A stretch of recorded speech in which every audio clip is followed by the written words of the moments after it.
আসসালামু আলাইকুম। আমি আবার আপনাদের জন্য নিয়ে আসলাম লাউ শাক ভাজি। ঝোল ঝোল পছন্দ শাক ভাজি কে করেন, তা কীরকম হয়েছে তা জানাবেন। আমি সাথে দিয়ে দিছি টমেটো, আলু, লাউ শাক। আমি এরকম খুব মজা লাগে, এভাবে খুব স্বাদ, এভাবে রান্না করা স্বাদ, কিন্তু খাইতে সুস্বাদু।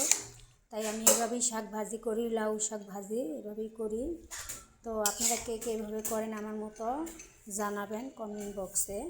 আর কালারটা কীরকম হয়েছে, আমি কিন্তু এর ভিতরে সবই দিছি, আদা রসুন বাড়া দিছি, তারপরে ধনিয়া পাতা দিছি, গরম মশলা দিছি, তারপরে হলো টমেটো দেখতে পাচ্ছেন, আলু দেখতে পাচ্ছেন, শাক পাতা আছে। কীরকম হয়েছে আমি ঝোল ঝোলই রাখবো এরকম। তো আমি আর পানি টানাবো না, আমার শাক হয়ে গেছে দেখতেই পাচ্ছেন। দেখছেন কত সুন্দর হয়েছে, কালারটা হয়েছে। শাক দিয়ে এখন 2 প্লেট ভাত খাওয়া যাবে, দেখতে বুঝতে পারতেছেন দেখা কত সুন্দর হয়েছে। কিন্তু এখন তো খাওয়া যাবে না, রোজা আছে, তাই ইফতারের পরে খাবো।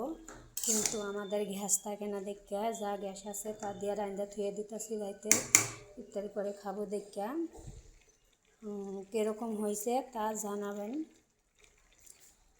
তো আমারও শাক হয়ে গেছে, আমি নামায় পালাবো এই পর্যায়ে। দেখতেই পাচ্ছেন কত সুন্দর একটা কালার, দেখছি কত সুন্দর কালার, মাখা মাখা হয়ে গেছে।